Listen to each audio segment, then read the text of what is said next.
Welcome back to Justice for Jean Alesi 2 in Formula 197, and round 15 brings us to the Nürburgring for its first of two occasions hosting the Luxembourg Grand Prix. Now, just like in the last episode where I had to confirm that Austria is indeed not in Germany, I must also confirm that neither is Luxembourg. Nürburgring is about 50 miles away from the border. It's just a classic case of some dodgy F1 naming rights issues. The Nürburgring had previously hosted the European Grand Prix in 95 and 96. However, that name was promised to Jerez for 97 and 98, albeit slightly last minute in 1997 due to other factors. So they borrowed Luxembourg for the name of the Grand Prix, so they didn't have to go with their backup option, which was apparently European Grand Prix 2 Electric Boogaloo. I personally would have preferred European Grand Prix 2 Cruise Control or 2 European 2 Grand Prix, but Luxembourg's fine, I suppose. Since 1994, McLaren had kind of lost their way, but in 1997 they were slowly coming back to life. In round 1 of the season, David Coulthard had taken the team's first win since the 1993 Australian Grand Prix, and in round 15 in Luxembourg, Mika Hakkinen would take the team's first pole, also since the 1993 Australian Grand Prix. The Williams of Villeneuve and Frentzen were right on his tail. While Ferrari struggled, Schumacher could only manage 5th, Irvine back in 14th. I will say no more. Alesi qualified 10th. In the Panis playthrough, we could only manage 12th, but in fairness, our session was cut pretty much in half due to a fuel line failure, ending things early for us, so I felt like I could have gone quicker. And in the dry practice session, I felt like I was already quicker with Alesi in the Benetton with manual gears, so I think I could improve. I'm going to use Alesi's real life target because I feel like that's a solid enough improvement, but I'm not sure how much further forward I will get. I feel like this should be an opportunity for me, but I'm not quite up to the level where I could be yet. So I'm hoping I find it now. And it was another dry qualifying session, but you would be forgiven for not thinking it. The game just full on ignoring my weather settings now. It shouldn't change weather within a single session, but it continues to do so. The rain has arrived. Fortunately, the track is still dry enough. It's behaving like a dry weather track. I was able to set my quickest time of the session so far, just a 10th down on Frentzen, but I wanted to go quicker. Lap number 10, we're about to attack the first part of the Castrol, get over the curb there, and then over to the other side and exit to carry as much speed through it as possible, taking it in second gear. Towards turn 3, it's slowly down through the gears, second, and then down to first through the forward curve. I'm getting down to first, don't really like to usually, but it was helping up the car rotated and allowing me to get on the power and get the revs up a lot earlier. Similar drill for the hairpin at the bottom of sector 1. And then you see winding up the speed, and we head up towards the shell curve, which is today known as the Schumacher S. Flat through there, 6th gears, we head towards the Sport Fork curb, on the brakes at the end of the curb on the right, and then use the lovely camber. It's very satisfying to get through that corner. Staying to the inside of the bit curb, don't carry as much speed through, it's because there's no curb on exit, and I ruined a couple of laps by getting on the grass, so I played it safe. Up to the Vidal chicane, taking this in second gear, getting across the curb so you can flatten it out a bit, carry a lot of speed through. We're up by 300ths of a second, just one corner to go. The Coca-Cola curve, once again down to first to rotate the car, get the revs up early, power towards the line, and it is enough for provisional pole position, and I'm very happy about that.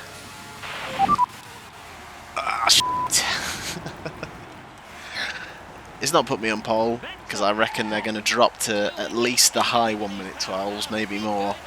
But that was important. That was important to get that lap in. It's looking a bit slippery out there. Do you want to come in for wet tyres? I cannot believe it's doing this again. I cannot believe. Again, I don't believe it's going to have rained all the way through the session. Let's see, on pole position for the Luxembourg Grand Prix, Jacques Villeneuve from Michael Schumacher. They only get down to a 1 minute 13. Ralf Schumacher in third, that's incredible. Frentzen fourth, Berger fifth, Hakkinen sixth. We're not far behind. Fisichella behind Irvine, we are ninth. Okay, it is an improvement, but damn. In the real 1997 Luxembourg Grand Prix, it would be a perfect start for McLaren. Häkkinen will hold the lead, Coulthard would have a great start and go from 6th to 2nd, and they would be 1-2 on the first lap. Perfection. Both cars would retire with engine problems. So you get nothing! In the meantime, Michael Schumacher would only last 2 laps thanks to a collision with brother Ralph at turn 1, a collision which also involved teammate Giancarlo Fisichella, meaning both Jordans would retire without completing a lap of the race because they hit each other at turn 1. I would really have liked to have seen Eddie Jordan's debrief of that one. Jacques Villeneuve would once again benefit from McLaren misery in 1997, coming home to win from Jean Alesi, who was a fantastic second. Also shout out to Pedro Diniz, who came 5th for Arrows, and Olivier Panis for Prost was 6th on his first race, returning from injury. In the Panis playthrough, we'd gotten ourselves up to 11th, we were closing in on 10th, and another fuel line failure, the second one in the weekend in consecutive sessions, would mean we retire from the race. You can see why I turned failures off for this playthrough. All things considered, I am quite happy with 9th, but we really need to be ahead of Schumacher and he's up in 2nd. It's got to be a really good race. The target's going to be points. I just need to try and stay calm. Again, not make the silly mistakes. This might be very commentary light. This is a really important one.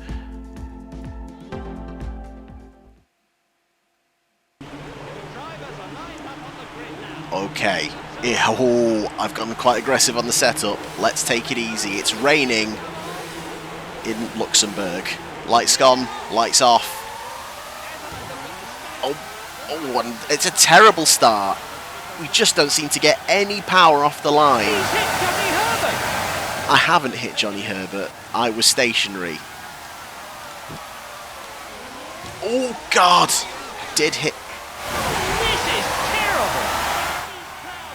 hit the Tyrrell though, as they came to a dead stop through the chicane.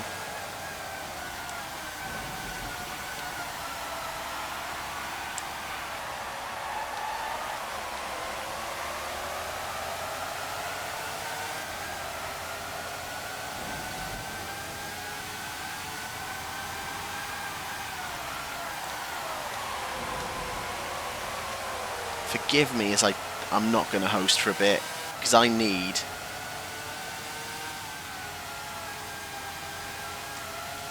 to just get my bearings. Oh, God! Yes, that's true. He's hit Johnny Herbert! Well, it's twice in a row where Johnny Herbert has just come across a pretty much stationary Benetton. That's annoying. Again, though, they just sometimes don't move off that bloody racing line. And I've given myself a mountain to climb on lap 1.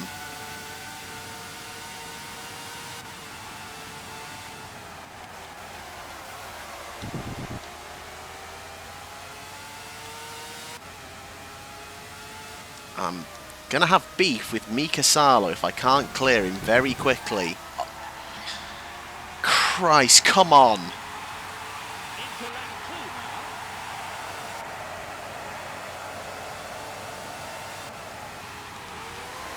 Ooh.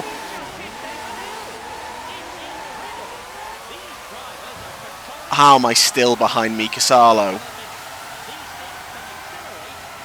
Nowhere for me to go, I just had to stop. This is so annoying.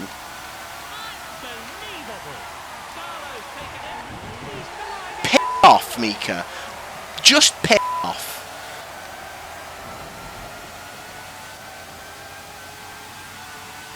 Aggressive blocking when you're clearly fucking slow.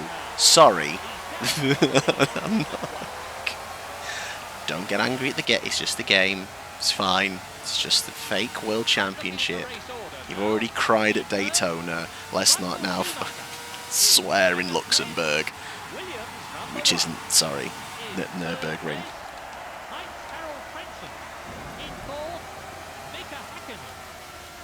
Okay, there is a nice big queue of cars ahead, which means, despite all that faffing around in the first lap and a half, might be okay. Right. Up to both arrows now. Oh my god!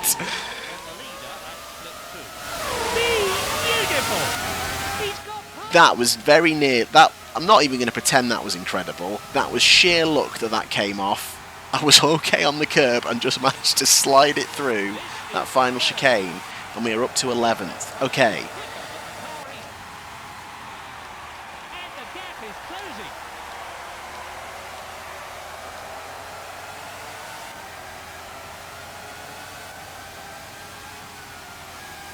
Just very gentle movements.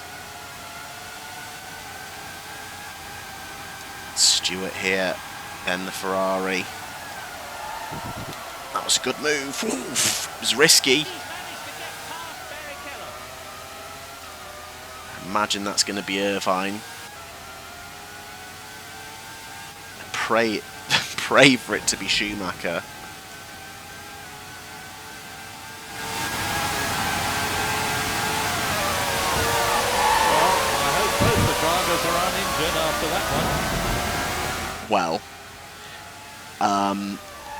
Well, the allegations that I've got beef with Eddie Irvine aren't going to abate after that one. Oh my god, I'm sorry, Eddie.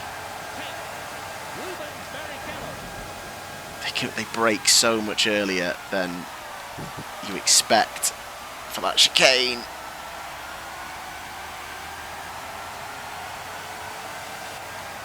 Incredibly, I've not been black and white flagged for that, despite being black and white flagged for being hit by Johnny Herbert after I was hit by Mika Salo. But whatever.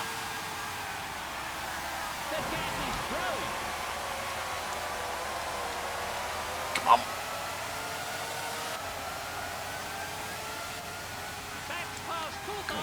We are past Coulthard or clear. Right, we'll revisit the Irvine incident.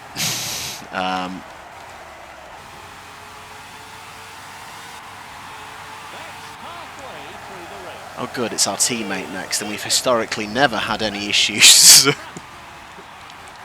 Jesus Christ. The top positions are first, Michael Schumacher. Second, Williams #1. In third place, heinz-harald. In fourth, Mika Hakkinen. Fifth, Ralf Schumacher. In sixth, Gerhard Berger.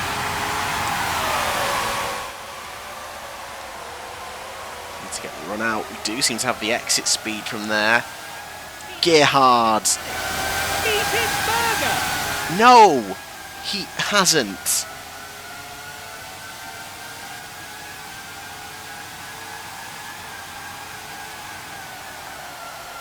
Let's just wait.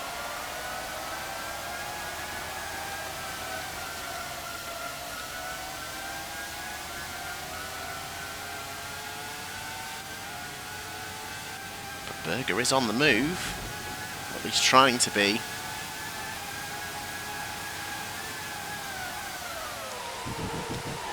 Do. Oh, almost, but not quite.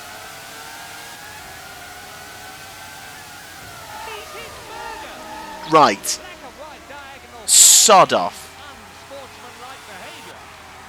That one is the most slam dunk one that isn't my fault. Firmly alongside him, and he's just turned into the back three-quarter panel of me, and I'm flagged for that. I need to be careful now. If there's one more, I could get disqualified.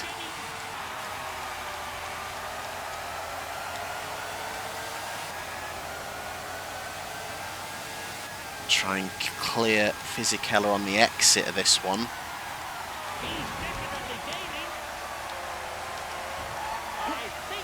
Sorry, not Fisichella, that was Ralph.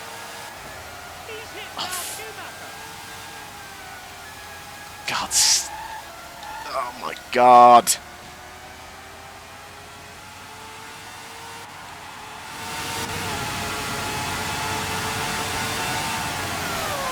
The gap is growing. The black and white diagonal flag means unsportsmanlike behaviour. I've just been given a third black and white flag there, for which I feel that's the first one I have actually deserved.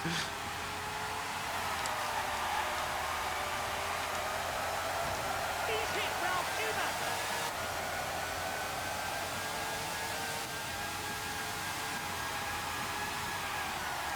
He's coming up from behind now. Come on, go, go, go, go, go. A real shot between these two. He must have been braking much harder than the car behind. Again, I was ahead of him. They are donkeys sometimes. It's cost me so much time fighting with him. Question is there any hope of seeing any of the cars ahead? Race order. In first place, Michael Schumacher. Second, Shit. Williams. Oh God. What's happened? As he crosses the line, only 3 more laps left. He's definitely gaining. That's good, but will it be enough? Just got to keep my head down, come on.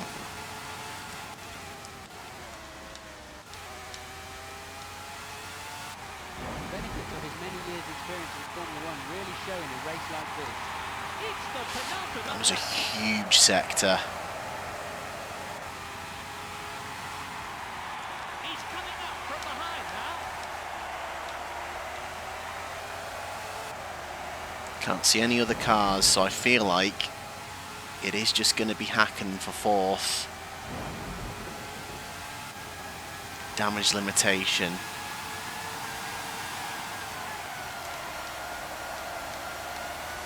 I think the 2 cars may just have touched.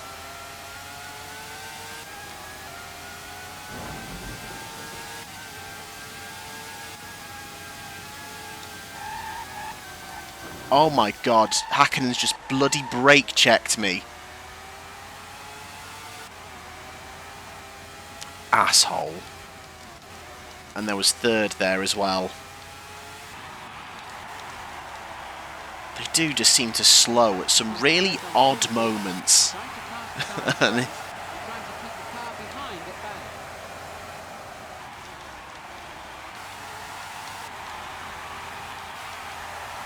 I should know by now you can't race them wheel to wheel that closely. I need to give them a wider berth. He's definitely gaining.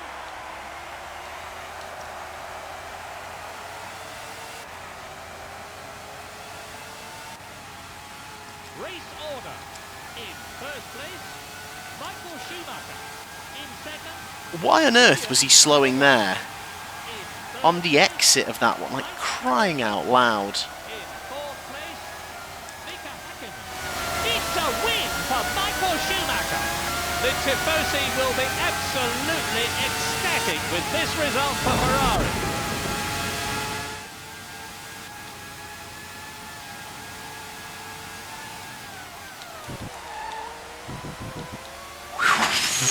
Tell you what, I had to bloody do that. Had to be done. In second place, Williams #1. Oh my God, it's another insane race. But we recover to fourth after dropping back to 16th.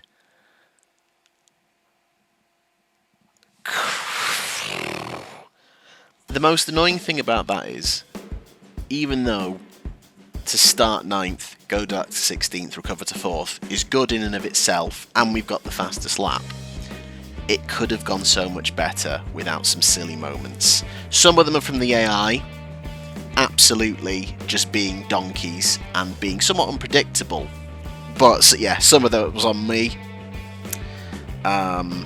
We'll talk about the Irvine situation, shall we?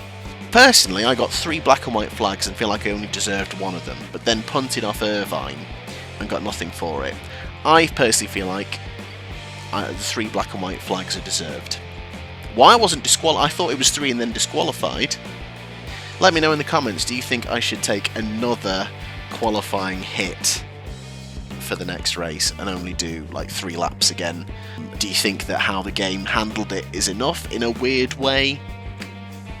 Let me know. F***'s sake.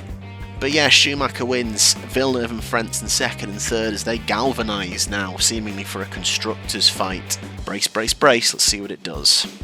So, if we don't have a good race next time out, Michael Schumacher could win the World Championship in Japan. We've got to shut that gap. Panis and Berger fighting over 5th spot. Could Hill and Irvine still get in and be a factor in that? Maybe. In the constructors, Ferrari lead by 12 points from Williams. We are only 17 back, so with the points on offer, it's not impossible, but you know, we're starting to drop away a little bit. Shane Berger couldn't get himself back in the points. Why he turned into me at that final corner, I just don't know. That's again one of those where it's like, it's not like I'm sticking my nose in. It wasn't like Austria. I'm clearly ahead and alongside, and he's just turned into the like back rear left part of the car. Mental. So next time we head off to Suzuka. It's make or break now. I can't believe after being that close we've fallen back. I can't believe I might not do it again. And let me know what you think about the Irvine penalty. Do you think because of the odd way it distributed the black and white flags, I should just kind of get away with it and be like, repurpose those black and white flags? Or should I limit my qualifying in Suzuka to either 3 or 6 laps? Let me know in the comments.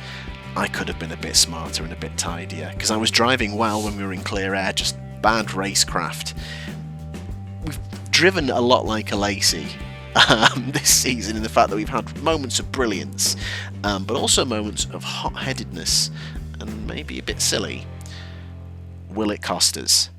Find out soon. Thanks for watching.